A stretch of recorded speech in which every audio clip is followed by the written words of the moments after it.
Hello, hello. Big clear of throat at the start before I said anything. Always the mark of classy, slick content.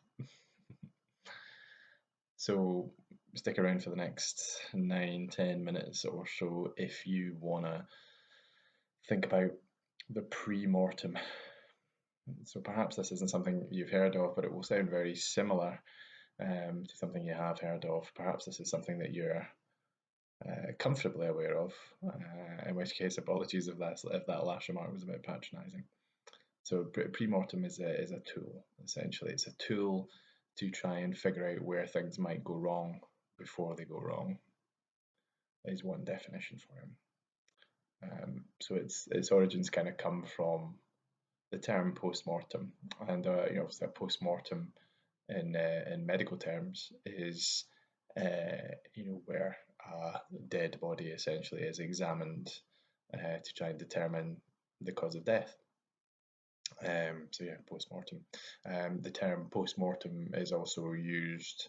I don't know if it's an official term, but you certainly hear it used in terms of kind of like a debrief almost. So you would perform a post-mortem on what happened, to try and determine what went wrong. So I think perhaps post-mortem has felt like too morbid a term to use in that context. So perhaps that's where kind of debrief comes in. God, it would be. I'm just thinking about hot debriefs and cold debriefs. Yeah, I don't think I've ever heard the term hot post-mortem before. Cold post-mortem, I guess, is a bit of a redundancy. Anyway, I'm getting a bit delirious at this time in the morning, I think. So yeah, so the pre-mortem is a really helpful tool that you can use to figure out how things might go wrong before they go wrong. You can also use it as a tool to target self-improvement as well. Because this is the thing, increasingly I notice the longer I do this kind of thing for, the more my thoughts on things will kind of drift and shift a little bit. So I'm not talking about completely changing my opinions or my thoughts on things, but my thoughts definitely have evolved over the past few years from when I first started, getting a bit more heavily into my own personal development and personal improvement, where it was a bit about, some of it was getting caught up in hacks, how you can hack certain things, how you can, use time management and productivity strategies. And even at one point, kind of thinking, actually, I'm really, really interested. I want to be a productivity coach. And there's people out there who are really good at what they do from that point of view, and they're really, really successful. But my mind has kind of gone somewhere different with that side of things, and that I feel that there's a limit to to how hacks can have an impact on your life in terms of your time management. And actually, you fundamentally need to change your relationship with how you regard time and tasks. And some of the hacks will be really effective. Just thinking about things like 2-minute rule and all that kind of stuff for getting on top of procrastination. But actually, it's a bit about your relationship with time. And anyway, that's a topic for another time. But I remember coming across this when I remember having a teaching session when I was a more junior doctor in my emergency medicine training. And it was from it was a consultant I was working with at the time, who I to this day have a kind of deep fondness and respect for. I was talking in the last video about pre-hospital medicine and how it's generally very alpha driven, and that's not really what I'm like at all. And he's very much the exception to that. He was a guy that had been doing pre-hospital medicine for many years, one of the most experienced, certainly in the region there, if not the country as a whole.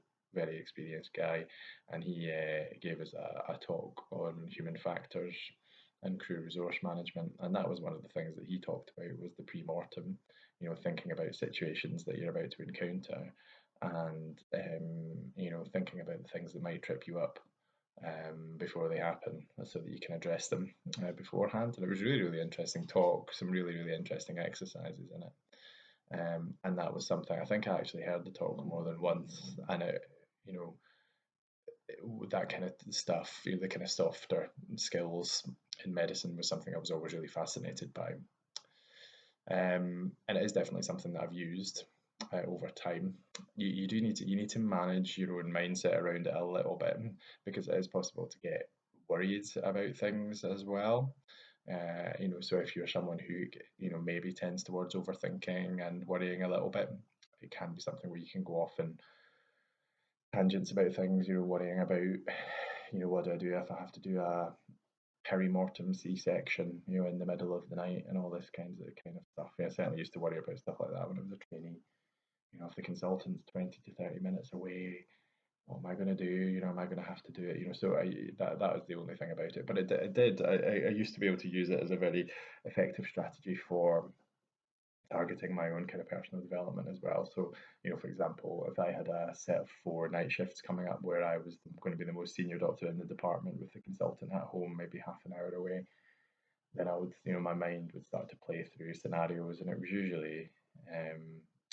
usually like rare life-threatening things that like I was talking about in previous videos, these kind of once in a career things. What would I do if those came up? And it was always made worse if you'd heard that a colleague had something bad recently. Well, how would I cope if that happened to me? Um, and that was kind of what I did. Was I used to just try and set aside some time to kind of go, right, well, if X happened, what would I do, rather than kind of pretending like it would never happen.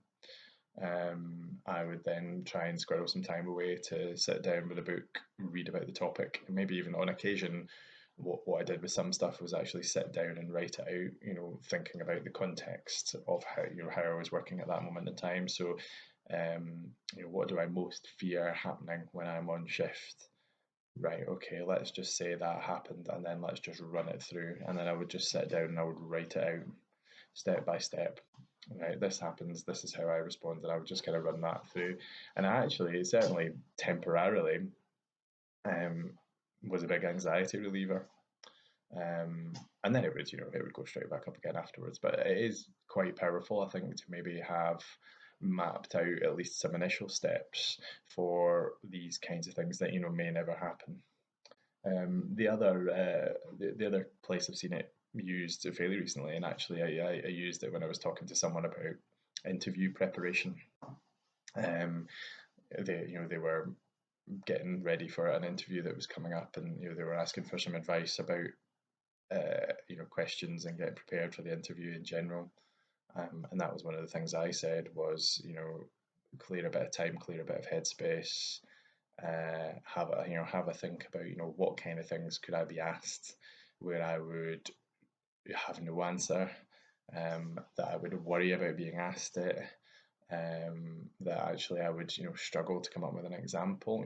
Sit down and make a list of things you would be worried about being asked, and then plan out answers to them. Okay, and that might, and these things might not come up, but actually the power that has in terms of just opening up other pathways in your brain of things that you haven't thought about yet, might even open up other areas where you're like, oh, I hadn't considered I might be asked about that. Now I'm going to read about that. I'm going to think about that. And it kind of feeds into, this is one of the Stoic things as well, is about, as part of the journaling practice, you can factor in thinking about what challenges might I face that day, and how might I address them. And again, there is a careful balance with this, especially if you're an overthinker, someone who worries about things. That can spiral off into worrying about stuff happening and anxiety. But if you can learn to control that, it can be really powerful. It's situation specific as well. I'm going to do something that day, but what if X happens, what if Y happens, and just having a little controlled mental brainstorm about it, just so that you're prepared. So yeah, that's the pre-mortem. Really, really powerful tool. Let me know whether it's something you've ever used before, if you use anything similar, if there's any other tools that you use in similar circumstances, let me know. I'd be really, really interested to hear from you. And please, comment, like, share the video, and I'll see you in the next one.